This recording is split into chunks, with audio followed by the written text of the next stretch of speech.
Okay, welcome back, everybody. We're on to week 3, and this week we're going to talk about policies, procedures, processes, and how they tie into physical security. And it's a concept that some students think of. How can a procedure increase my physical security? I mean, when we talk about delay, deny, detect, deter, we don't necessarily think about processes, procedures, but they are hugely important to your physical security program. They're the first step. And they're the first step because they are dirt cheap. So let's take a quick look at policies and procedures and how they impact your physical security program. First, a couple of definitions, and these are definitions for our purposes. I mean, you'll find different definitions of policy all over the place, but for our purposes, a policy is the overarching explanation of what is required and expected, to whom the rules apply, and the basics of how those rules are used. Right? It's the overarching policy. It's the overarching set of rules. A procedure is the way that the security department is going to implement that policy. So you have a policy, and then from that you can write a procedure. Now, after the procedure, you have a process, and that's the way the other employees implement that policy. So security department has a procedure of how they're going to implement a policy, what they're going to do, and then there's a separate process that employees follow.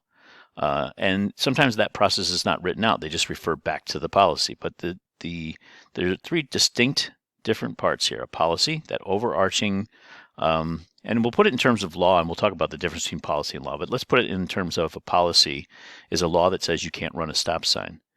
The procedure is that the police department in a particular city will write a ticket for anybody who runs a stop sign that makes no effort to stop, but may give warnings for those who slow down, come to almost a complete stop, look both ways, and go. The process is that we teach students when they drive, and everybody understands that when you see that big octagon red that says stop, you stop for the stop sign. That's really the difference between policy, procedure, and process for our discussion.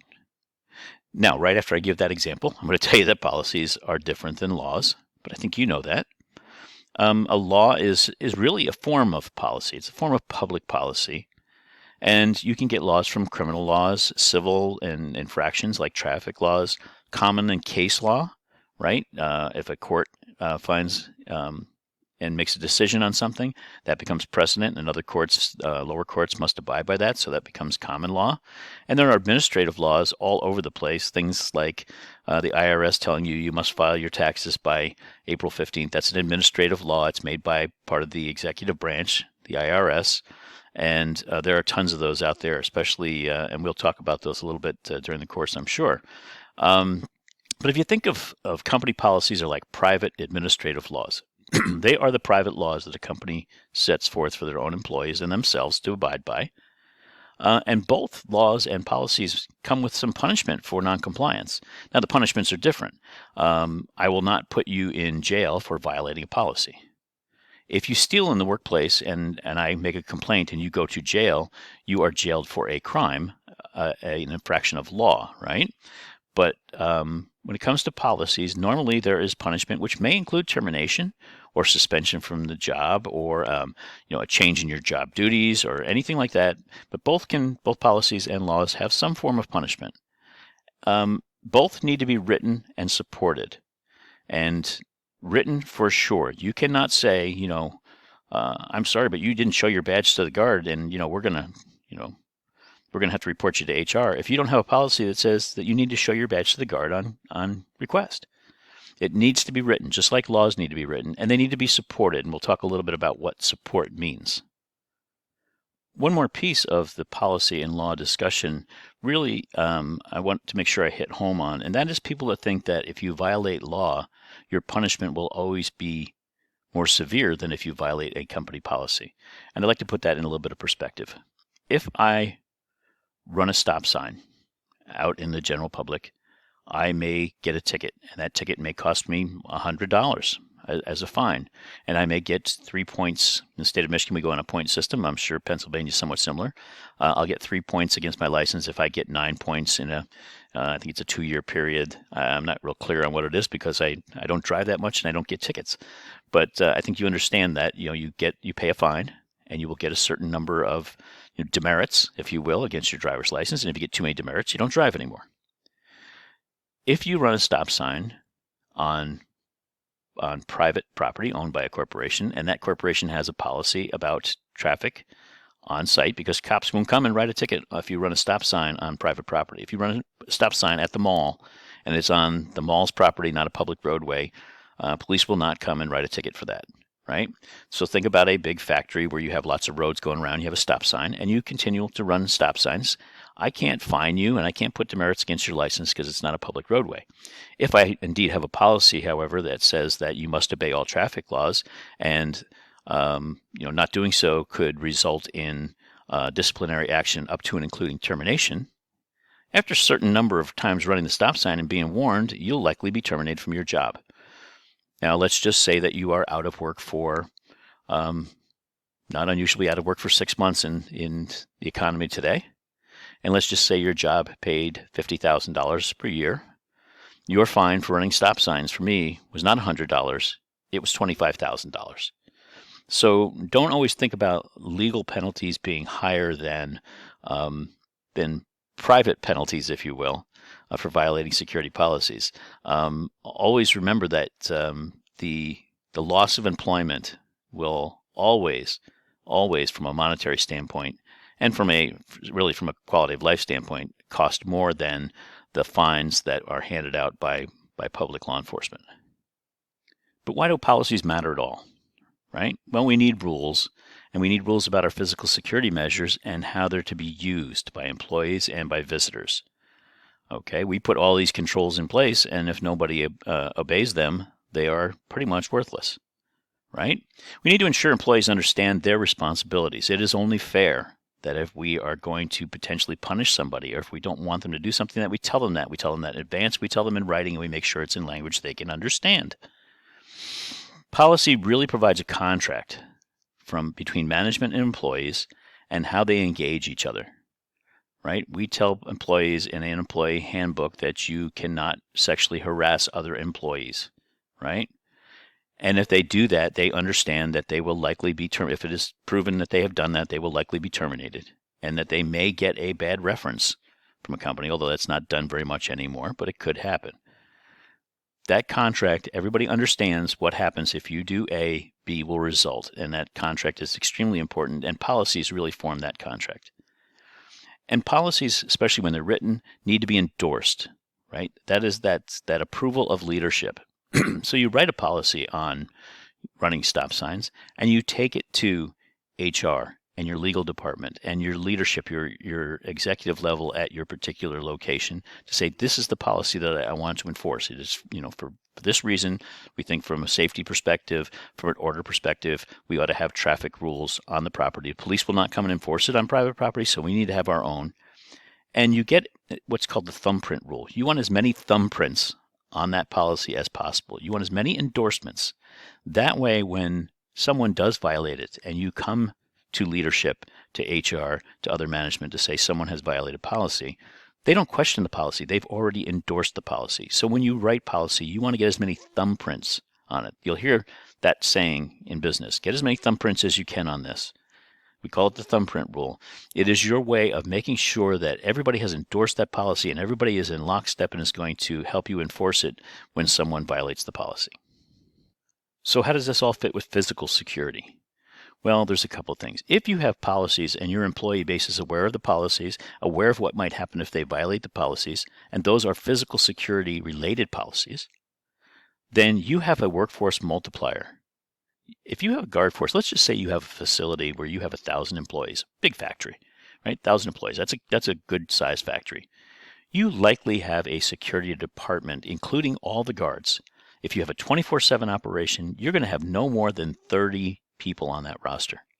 I mean, unless you are at a very high security facility that's producing perhaps, munitions or some other very high secure product, or using high security raw materials, that's about right. A 30-man guard force for a 1,000-person factory making, standard widgets, right? Something that's a retail product. You can't enforce everything, but with the policies, you have told your employees what's expected of them, and that will change their behavior. It also gives you a see something, say something mentality, right?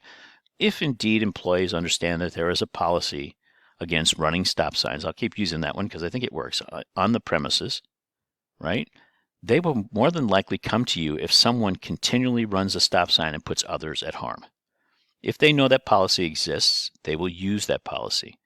So you have a force multiplier there, right? More people doing your job with you. Okay. Now, policies on things like access control say that you can't lend your badge or keys or other things to people. Well, then you've just made your physical security better, right? Unauthorized people will not be able to get in because everybody knows you don't lend your badge or your keys to someone. Okay. One other thing that you probably understand but haven't really thought much about is that if a regular offender is a regular offender of one policy, they likely ignore others, right? Someone who continually runs that stop sign is probably continually avoiding a quality measure somewhere in their job, right? Every job has certain things you do. If you work in retail, you ring up a sale in a certain way. That's a quality measure, right? Everybody does it the same way, and that way we make sure that the money, lines up at the end of the night. Well, you know what? If somebody's violating a particular rule all the time, it is very likely that they have a mindset that rules don't apply to them.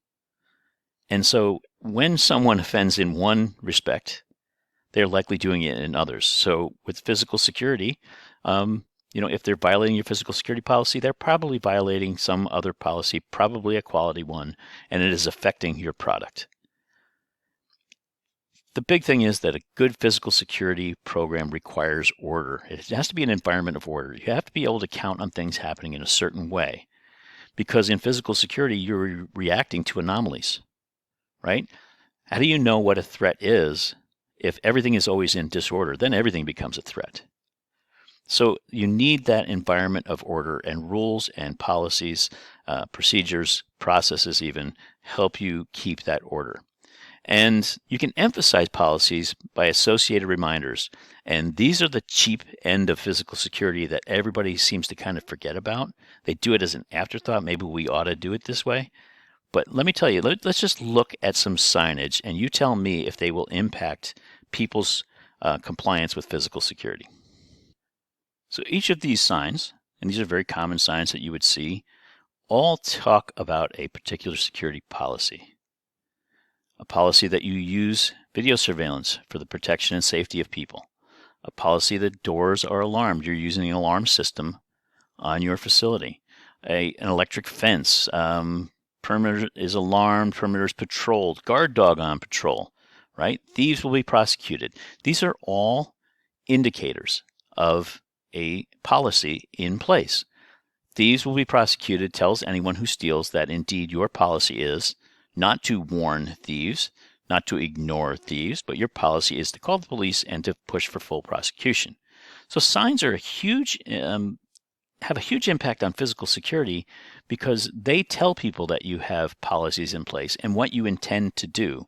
And that is a huge deterrent factor to people. And deterrence, as we know, deters one of our key measures in physical security. So what do signs do? They inform on policies. A sign tells somebody that you're going to do something. We have a policy on this, and we're going to do it according to our policy. Signs, non-advertising signs, right? Let's not count the billboards on the highway. They tell us there's a policy, a law, a procedure, or a process in effect. Every sign that you see that's not an advertising sign, really, tells you something is in effect.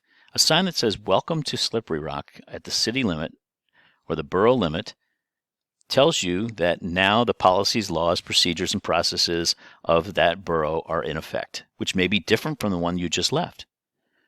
Okay, they give us immediate facts. Okay, they tell us right away that if you do something, you will be violating a policy, right? Warning, electric fence.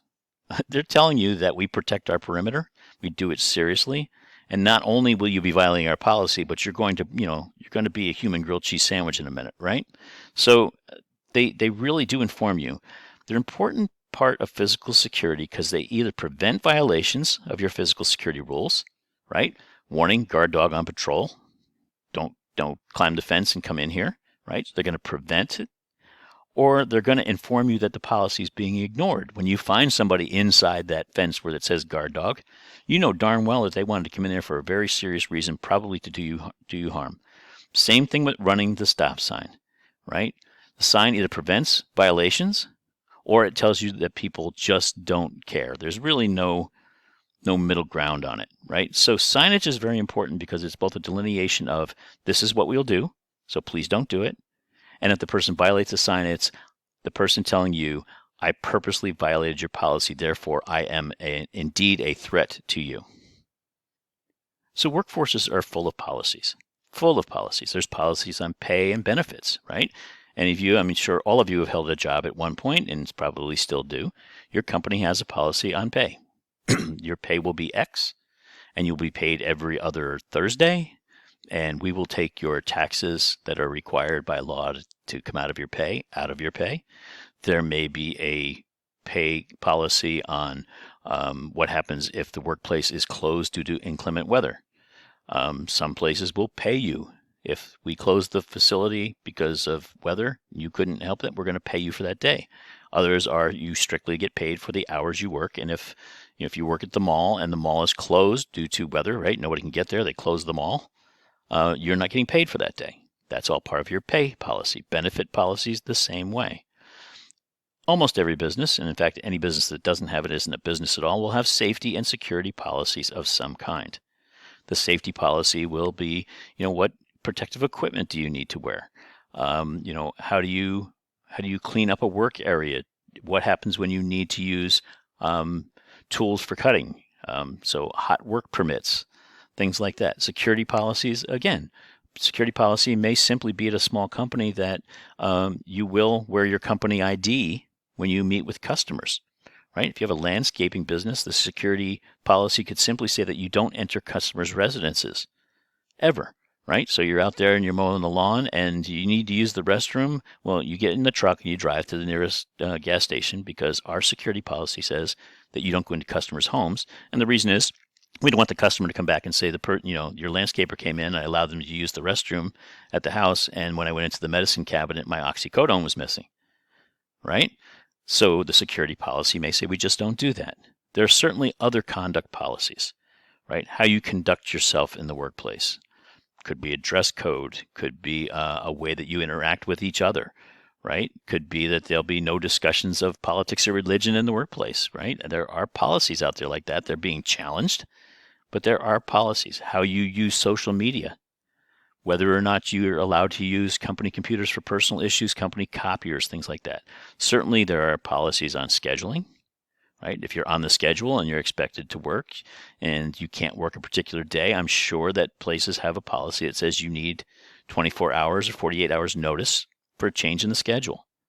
And vacation policies, if indeed you are lucky enough to work for someplace who offers you vacation, there'll be a policy on how many days you get, how many days mourning, whether or not you need to find your own backup for vacation, and what constitutes vacation versus sick days versus personal days versus other time off with or without pay. So companies have tons of policies, security policies just being one of them, right? But what types of policies do security departments have generally? And so there are lots of security policies. A site access policy. How do you get into your work location? Who gets keys? A parking policy, right? Where do employees park versus where do customers park versus where do visitors park? And in that parking policy, what happens if you park your car and it's leaking gasoline? Who's responsible for what? Can we ask you to take that vehicle and park it someplace off of our property? A duty to report policy, which is usually in conjunction with HR, will generally say that if you find someone who is violating company policy, you have a duty to call it to someone's attention. There are many companies that have a duty to report. Some people would call it the RAT policy, but in many workplaces, it is required. Policies on removal of property. We'll talk in the discussion, some of you will be assigned to talk about removal of cardboard boxes. Businesses generally have lots of cardboard boxes. You buy raw materials, you buy things, and they come in a box, and then you have to recycle that box, and there's a cost to doing all that. Sometimes employees are moving from one place to another, and they need boxes. They may run an Etsy or Poshmark or eBay business at home. They need boxes. Do you have a policy on removal of cardboard boxes? Because I'll tell you what, if you remove a cardboard box, it could be full of really valuable stuff. So what's the policy? Who's going to check it? Who's going to mark it? Who's going to allow it? Where do you do it? I mean, do you have somebody who can check to make sure that box is not full of good stuff and it is just an empty box? Key control policies. Who gets issued keys to what? Can you imagine if you had a workplace where you had valuable things stored in certain rooms and any employee that wanted a key to the room could get one? I mean, it's just not done that way. You have control over keys, and there has to be a policy as to how you request a key, who's authorized to have keys, and who can authorize others to have keys. Records management and release. You will be working with video surveillance systems at some point in your career, and I will tell you that people ask for clips of the video. Someone's car gets hit. They notice damage to their car when they get home. They say it must have happened in the company parking lot. They go to security and say, I want to see the video footage from yesterday. If you don't have a policy, someone will just simply turn that over. And on that video footage could be any number of things. I will tell you a quick horror story. Early in my career, someone asked me for just that. They wanted video because their vehicle they believed was hit in the parking lot at work, which ended up not being. It was the damage was done before they ever came to work. They just didn't see it because it was on the passenger side and didn't notice it. But they asked for a video clip, and I quickly presented them that clip. I pulled it off and put it onto, in those days, a VHS tape and handed it to them. And on that video was a vehicle parked about 3 down from them that they could see on the camera. And the site leader and his administrative assistant were getting in the car to go to lunch. It was lunchtime. And that piece of video started a rumor that there was some sort of affair going on between those two, which there was not. But they were seen leaving the site together at lunchtime. Obviously, there's something going on. The person that I gave the video to made copies and showed all their friends and started a really nasty rumor. And I will tell you that I was quite embarrassed by that. And, part of my teaching is that I tell you all the stupid stuff I've done in my career so you don't do it. You need a policy that says that security will review video, perhaps on request for matters of damage to personal property at the company, but will not surrender that video other than to perhaps HR for an investigation, the police with a warrant, those types of things. You'll need a policy for that. But there are many, many more. And security policies really help you keep that order and discipline and keep you out of trouble. Like for me, had I had a policy on turning over video, I would have followed my own policy and kept myself out of hot water. So there are many, many security policies that come into play that you'll be responsible for as a security manager. So specifically, security policies are a subset normally of conduct policies, right? Our policies generally tell you how to act. Policies don't normally tell you what forms to fill out and things like that. That really becomes part of a procedure or a process, but they really are a subset of conduct because security is all about personal conduct. People deserve to know when they might put their employment in jeopardy. If we have a policy that says, if you violate this policy, you could be terminated, right? People deserve the right to know that so they can make an informed decision as to whether they follow that policy, right? The people who enforce the policy, generally our guards or our security supervisors or managers, need to understand their own responsibilities and limitations. Again, back to that example of the video, had I had a policy, I would have known that my limitation was that I can't turn that video clip over to just anyone. I need certain thumbprints, as we talked about, on that video before I turn it over. They're really just an understanding of what services the security department will and will not provide. So in my own company, we have a policy on executive home security. We will, in fact, advise executives on items of home security. And in many cases, we will make a home visit to recommend things like, hardening of doorways and changing of locks to different types and installation of safe rooms. Our policy, however, says we will not pay for those improvements. In the U.S., when you have an executive who takes on, gets security services even from the company, if there's a cost to that, like there would be to, change a door, right? If they have a door and it's kind of rickety and I say, look, somebody can kick that door in, you need to change this to a steel door and you need to reinforce the frame. There could be a, cost of a couple $1,000s to do that. The company does not pay that. And if the company does pay for that for some reason because the person has, certain information in their home and it works from home, whatever, then the taxes on that are paid as part of income. It's called imputed income. You won't be tested on that, but it's just a gee whiz thing that when a company provides services like jets, when executives hop on the company jet to go to Vail to go skiing, and it's not a company meeting, in many cases in their contract, they can use the company jet and bring their family for personal services. But if the cost of that jet service was $5,000 for that trip, then $5,000 will be assumed income, imputed income, and they will pay the income tax on that $5,000 themselves. That can't be paid for. So it basically tells you what your department will and will not provide. And it really clearly defines who's responsible, if you do these right, for non-employees. Remember, if you work in retail, if you work in any kind of a hospital setting, a university, you're providing security, a good portion of the people who are subject to your policies are non-employees. Someone has to be responsible for them, and you need to understand what you will do if they violate the policy, because you can't fire them. They don't work for you. So perhaps someone who works in your company cafeteria as a contracted employee. You certainly can't write them up. You can't fire them. You can't cut their pay or dock their pay. But you can, in your policy, make sure that it's understood that the employee who holds that contract, the person who oversees that contract, and there's always someone who does that, is responsible for the behaviors of those non-employees and must take action if they violate the policy. So this part is really where your assignment this week is going to come into play. So if you have not printed out the slides from this week, I would certainly suggest that you print out this one, which is slide, I think 11, because the parts of an effective policy will not change for us. Now, there are other methods for writing policies, but in my experience and in my experience of reading policies from others, because security professionals trade policies all the time, right? We don't reinvent the wheel. If you need a parking policy, you call somebody else at a local business, say, hey, have you got a parking policy? And you look and see what they say, right? It's okay to copy work when you're writing policy in a professional setting. Not okay to do it in the class, okay? But it is done in business. You benchmark and you talk to other professionals. But just about every effective policy has certain features. And these are the main ones right here. A title, right? A revision date or version.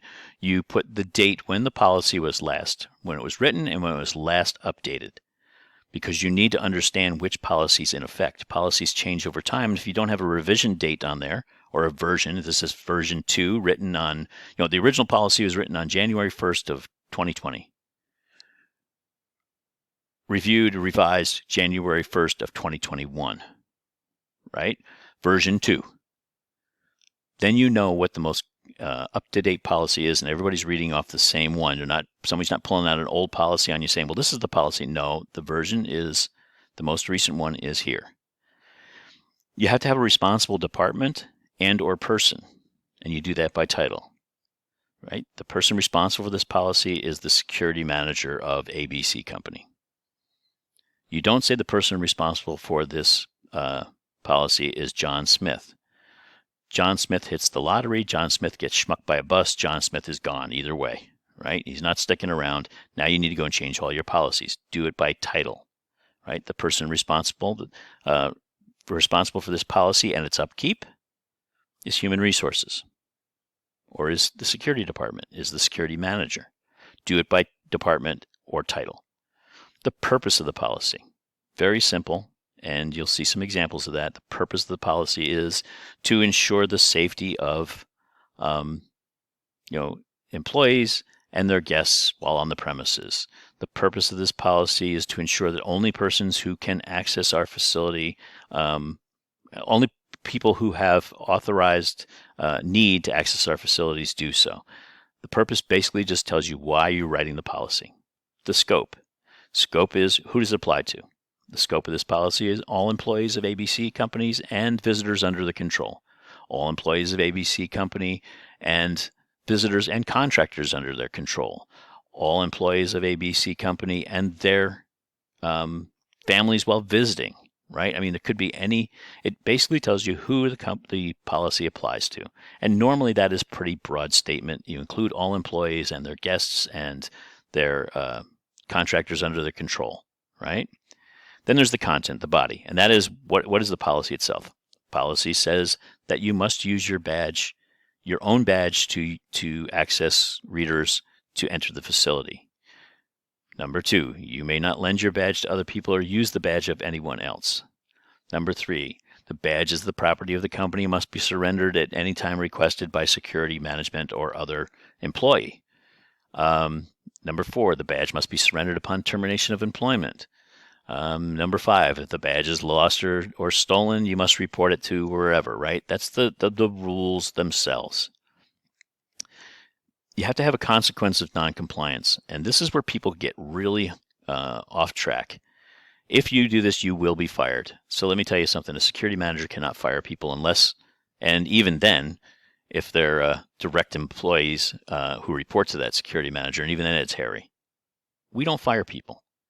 We make recommendations, and leaders of the company, managers of the person who is being accused of something, and indeed violated the policy, human resources, some places have a department called employee relations, they fire people. We can only make recommendation, or we can only bring it forward to those people who make the decision. So in consequences of noncompliance, you do one of two things. You either do a stepped series of actions. On the first offense of parking, parking in the wrong area, person will receive a citation notice from security. On the second offense, the citation will be forwarded to the person's manager. On the third offense, the vehicle will be immobilized, and the employee will be required to meet with human resources, their manager, and security to determine next steps. You can say that the consequences go beyond that, and we'll talk about that in a minute. Ties to other policies and outcomes is really a good idea. Every company has values and general rules. Slippery Rock has them published, mission and values, and you'll look at those this week. And if you can tie into those, it gets you better chance of getting that thumbprint, that endorsement. So let's look at each one of these separately, because you're going to be writing these this week for 2 different policies. Okay, so we start with the title. Don't make it fluffy. If it's a parking policy, it's a parking policy. Don't call it the vehicle order, operation, and storage while on company property policy, right? If you look at that, vehicle order, operation, and storage while on company property could also be a policy about how the people who operate our company trucks are supposed to operate them and park them while they're on the property, right? We're talking about a general parking policy. Call it what it is. Keep it simple. Always have the date and indicate what version of the policy is in effect, okay? Any policy, all policies should be reviewed annually at least, or more often if there's a change in the environment or the operation that impacts that policy. But always put the date. Effective date of this policy is. And then if you go back in and review it annually, which you should do, have another block that says reviewed with the date that it was reviewed and possibly the initials or name of the person who reviewed it. But you always want to make sure your policies are current and everybody knows which one you're operating off of. If you don't have a date on the policy and you rewrite the policy and someone goes with the old set of rules and does something stupid, they've got an out. So make sure that you have the date of the policy so that everybody knows which one's the most current. The list of responsible parties for keeping the policy up to date and for its enforcement. The security department is responsible for this policy, and security officers assigned to the location will be responsible for enforcing the policy. Or it could be on the badge lending policy we talked about, right? Not lending your badge to other people to get in. The security department controls this policy, is responsible for this policy, and all employees are responsible for its enforcement, right? Because if you see somebody using somebody else's badge, you should say something. That's what you're saying when you talk about who's responsible. So those are the first 3 sections you'll have in your policy. So the next 2 are purpose and scope. Purpose is simply, why is the policy necessary? If the policy is not necessary, if you don't have a purpose, why would you write it in the first place? Okay, so in our parking policy, the purpose of the policy is to ensure adequate parking is available for employees, ensure the availability of reserved and handicapped parking spaces, and to ensure emergency access is maintained. That's the purpose of a parking policy. Sure, you're going to do other things in it. You're going to say that, if your vehicle is leaking fluids, then this company has the right to ask you to remove it immediately or to tow it at your expense. You're going to have other things in there. That's going to go in your body, right, in your content. It's the actual meat of the policy. But the general purpose of a parking policy is that. Now think about another policy for, for video. The records policy I talked about, right? Not letting people have clips of video. The purpose of this policy is to maintain the privacy of our employees while aiding in proper investigation of wrongdoing. Right? We're going to look at it for you, and we're going to tell you if something happened, and if indeed we have to turn it over for a legal reason, we will do so. But the purpose is to protect people's privacy. The scope, who does it apply to, right? Are there exceptions? In a parking policy, the policy applies to all employees and their visitors, right? Anybody who drives is subject to the policy. However, you have to talk about exceptions. Exceptions may be made by the security manager for special deliveries, right? Suppose you're getting a shipment of furniture. You just did a major expansion. You're getting a shipment of furniture, and you have a 40-foot box truck that needs to pull up along the curb right in front of your facility so they can bring in the desks and chairs for new employees. Well, that's a no parking zone. But as a security manager, you have the right to exceptions, but only if you tell people ahead of time. Otherwise, you're going to have somebody say, well, that truck was parked there last week, so I parked there this week. Why is it okay for them and not for me? Because we have an exception in our policy that says that. Special events, certain maintenance operations, catch-all statements, and we'll talk a little bit about that, I think, in the next slide or after, are good for your scope, so that you make sure that people understand that who the policy applies to and when you have the right as the security manager to make exceptions to your policy. So next you get to the content or the body of the thing, right? A lot of people just say, this is the policy. The whole document, all of the 8 sections are the policy, but they'll say, well, what's the real policy? Well, this is really what they're looking for, okay? So it says the different things that are allowed and disallowed as part of your policy. While on company grounds, all vehicles must be parked in marked parking spaces. Signage for emergency zones and parking areas must be obeyed. And you go through down the list. You can read those. I'm not going to read them to you. But the last one is that catch-all I talked about. Any vehicle parked on premises which security determines to be parked in a way that is unsafe or in a way that impedes the safety or may impede the rights of others or may cause damage to grounds or other property will be considered in violation of the policy. What I have said in that catch-all is, yes, all of those things above specifically apply, but I also can tell you when something that I didn't specifically say in the policy is now covered by it, right?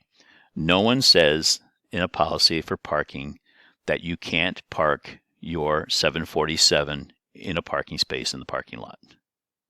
But if I determine that a 747 parked in my parking lot is taking up too many spaces, which it would, and also has, the noise when you start it up and the possibility of leaking jet fuel, anything I determine is what I said by that last statement that's bold there. It's my catch-all.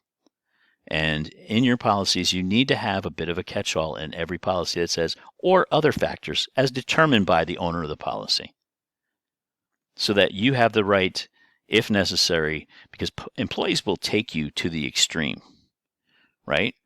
I'm not parked over the line, I'm parked on the line. I'm not parked within 15 feet of that fire hydrant if you count my front bumper or the center of my vehicle. Only 15 feet from the front corner of the front bumper. I'm 14 feet there, but I'm counting the vehicle as the center of the vehicle, and it happens to be 21 feet because I have a long truck.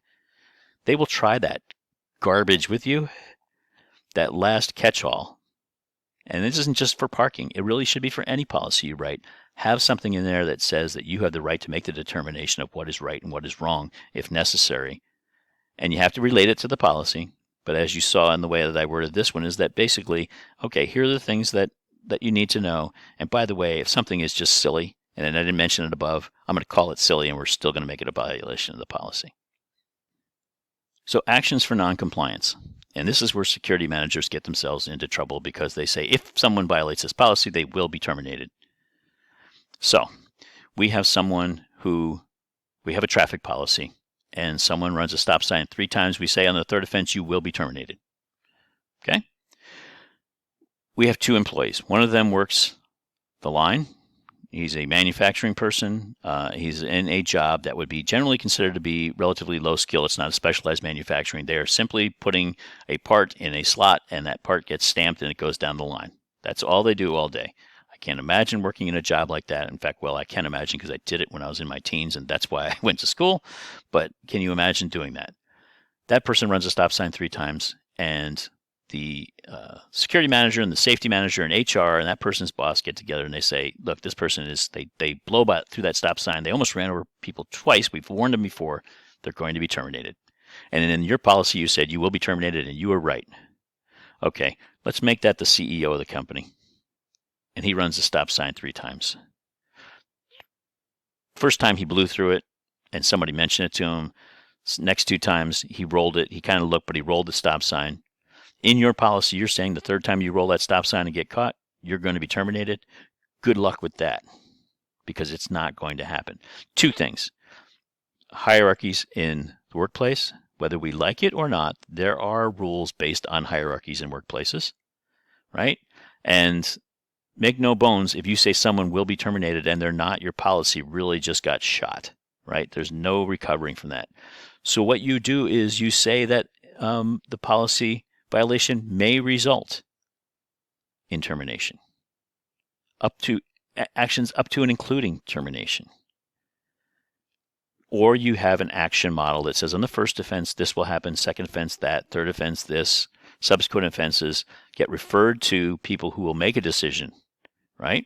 So in my parking policy, I say the 1st offense is a note to the employee. It's a ticket on your windshield, right? 2nd one is the note to the employee, and the supervisor gets a copy. 3rd time, we're going to put a boot on your front wheel, and we're going to call you in, and you're going to meet with us in HR and your supervisor to talk about why you can't park your vehicle correctly. And then the 4th time, we're just going to tow it away at your expense, and we're going to refer it back to HR and say, we've had the meeting and they didn't listen. Let them make the call. Never put in your policies that it will result in termination, because you can't make good on it. So make sure that any actions for noncompliance are something that you can make good on. And the last thing in your policy is a fluff piece, but it really gets you traction. Every company has company values. Any organization of any merit really has values and rules and a set of norms that they live by. And company values are often very general. We will respect each other in the workplace. It's a company value. Almost everywhere there's something on respect. There's something on safety. Safety will not be compromised. Why? Because you're important to us, and we don't want you to compromise your safety. So our value is that you will be safe in the workplace. So when I write my policy at the very end, I say tie-ins to other policies. This policy links to our values of respect for each other by making sure the parking is available, and to our value of safety by ensuring clear and unimpeded emergency access to our workplace. Okay? It's a guilt trip. You took this job, and this company has certain values, and you collect a paycheck for them, and for that you subscribe to those values. If you don't, go get a paycheck somewhere else. But if you can make those tie-ins to company values, other policies, outcomes, those values tie-ins really make it much easier to get your policies endorsed, getting those thumbprints from others, and to having people obey your policies, especially your employees. Always, if you can, put a tie-in to company values as the last thing in any policy you write. When you're writing policy, be brief and be clear. Okay? There's no reason to go into depth. The more you write, sometimes in a policy, the harder it is. You twist yourself up with your own words. Be brief, be clear, and put that catch-all in there that allows you to make exceptions for when you know something just isn't right. Okay? Keep a standard format in all policies that you write, and your company may have standard format. We're going to use one for our policies. That is pretty standard in a workplace. But your company may have different format. Always use the same format. Okay? When people get trained on policies, when people read your policies, if they look the same as everybody else's policies, if the security policies look the same in format as the safety policy and the HR and the vacation and the pay policy and the benefits policy, they're easier to interpret, and everybody knows what they look like and knows what their responsibilities are. If you can get your security policies into your employee handbook, which people sign for when they get the job in the first place, even better. If they look like everybody else's and you get HR to sign for them, you could take your policies and get them embedded into the handbook. That's a great thing to do. Don't use the wrong tone, okay? If you say, if you do this, we're going to come down on you like a ton of bricks. Look, you're just telling people what the rules are. That's what a policy is. You're telling them what the rules are. When you get to that action part, it's not personal, but this is what we do. We give you a ticket. And then the second time we give you a ticket, we call your supervisor. And the third time we immobilize your vehicle. And, it's not personal. Don't use the wrong tone. Keep it relatively friendly. And by putting those tie-ins at the end, you're almost putting a positive spin on your policy if you can. And then finally, don't forget to review the policies of others to make sure there's no conflicts. If there's a safety policy, sometimes there's conflicts between safety and security policy. Safety sometimes takes it upon themselves to put in a policy together, which may fall to their purview on, parking next to a fire hydrant. And they say no one can be parked, less than 50 feet from a fire hydrant. And you have a policy that says 25 feet from a fire hydrant. Then you're in conflict. And someone will come back and throw the policy that is more in their favor at you if indeed you cite them and get them in trouble for parking by a fire hydrant. So you do need to go through and look for other policies and know your other department policies that may have a security flavor to them so that you make sure that you're not in conflict, that your policies are written the same as theirs, or go to see them and negotiate before you issue your policy to make sure both of you say either 50 feet or 25, whichever makes sense, but don't have conflicting policies. So this week's takeaways before we get to the assignment real quick. Policies are necessary and they always have to be written. You cannot come to somebody and say they violated the policy and then say, well, what policy? Well, we do it this way around here. That does not fly. If indeed someone is terminated for a reason that is not a written reason, even if it's not part of a catch-all, right? You've got to have a written policy in order to enforce a policy. Otherwise, you will get sued for wrongful discharge at some point. They're much like administrative laws, but they only apply to your company. Okay? Security policies assign responsibilities for the employees and to you running the security department. They're a contract between you and employees. You tell them what is expected of them, and they make good on that, right? And everybody knows what those rules, those policies are, and they keep good order. Know the parts of the effective policy and use them all. And in fact, if you use all the parts, I gave you 8 in our method. If indeed there was no, I think every one of them really has something that you can write in it. But if it didn't apply, you still put it in and say this section does not apply. Very seldom will you do that, but always keep them consistent because it's easier to train people and they look consistent. You spell out progressive actions for noncompliance, but you don't make threats you can't keep. Right? Or threats you don't intend to keep. So if you say on the third offense, we will immobilize the vehicle, then you are bound by your own policy to do that. And so if you're not willing to be able to do that every time, don't put it in the policy. Put it in as subsequent violations may result in immobilization of the vehicle or towing at the owner's expense. Give yourself that wiggle room, right? That catch-all, that wiggle room is important. But it can't be so out there that nobody can make sense of it. But as I said, don't put in there you're going to terminate somebody because you're not empowered to do that. Use existing company values and outcomes when you can in that tie-in section at the very end, because it basically tells employees that they are accepting this contract, this security policy with you as part of their overall contract where they accepted the values and rules of the company. Tone is everything. If you're too forceful, you're going to get less compliance, not more. Right? People don't want to be told this directive applies to you and you must obey. Following policy is written to protect our employees for this reason and that reason. Softer tone is always a little better in a policy. And when we do our homework this week, you'll see how we're going to write a policy that really will have a soft tone to it to get you in that mindset. Make sure you check for conflicts with other policies before you implement it. Again, safety is a big one. There usually are some maintenance or quality procedures at a company that you want to take a look at to make sure that your policies don't conflict with theirs. They're all about an environment of order. Policies help you reinforce that order that allows you to identify risks and threats, because when you're in a total disarray, when there's total disorder, it's very hard to see things that might hurt you. So by keeping behaviors correct, you then can concentrate on the real threats and risks that might harm you. And they also give you force multiplication. Employees become eyes and ears. They will come tell you when someone violates policy. And when someone violates a policy, sometimes it's just not a small thing. We have a policy that says no one will use the emergency exit unless it's an emergency. They come to tell you that John uses the emergency exit every night at 2 o'clock to go out and smoke. And so you turn your camera on at 2 a.m. and you see John going out to smoke, but he's also staging materials that he's going to steal. And in the morning when he gets off his midnight shift, he drives around the back by that door, grabs those things, throws them in the back of his pickup truck, and drives off. They become your eyes and ears. So policies will help you because sometimes they open up investigations.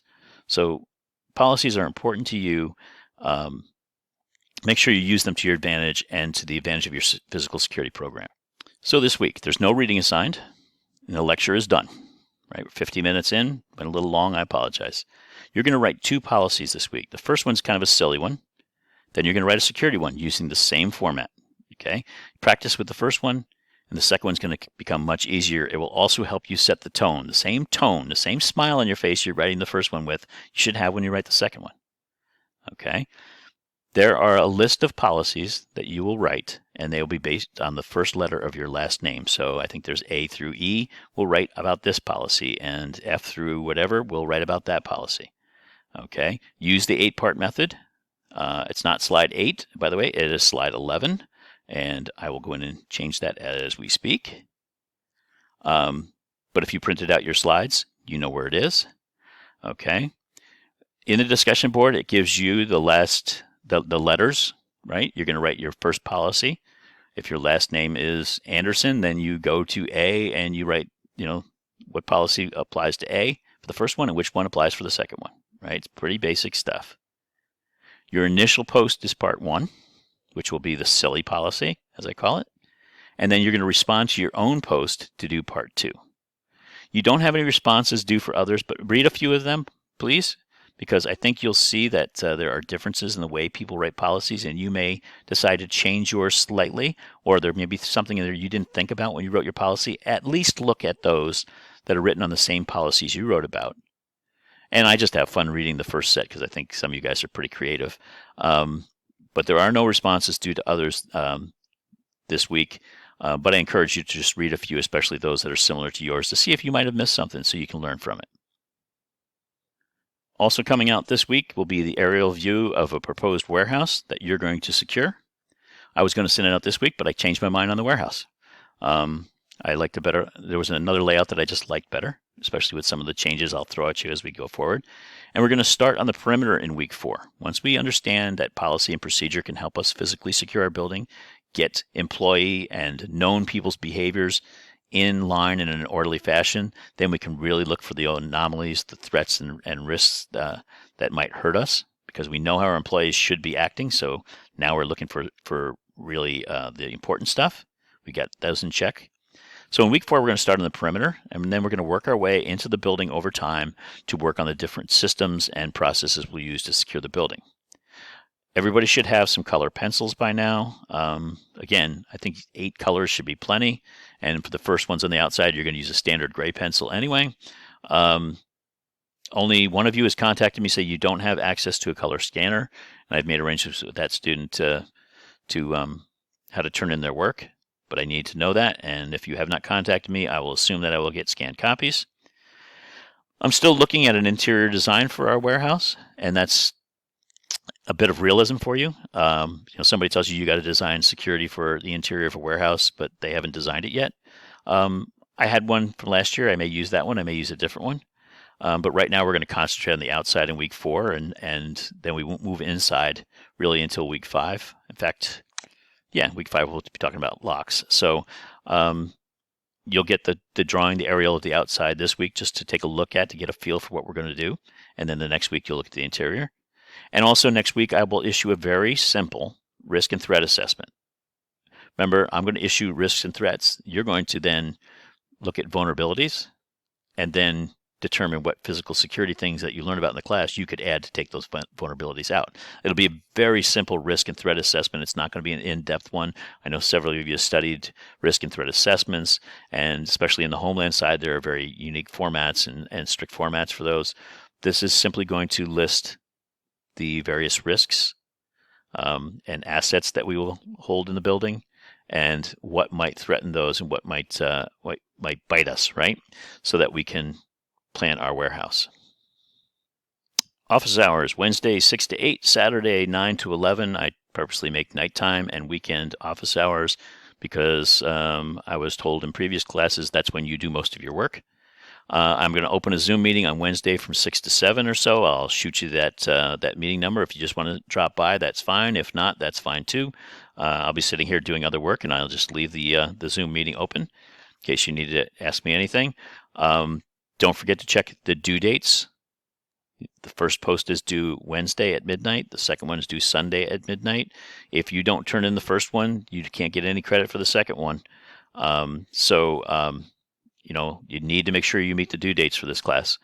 With all that, have a great week. Contact me if you need anything, and I will see you on campus.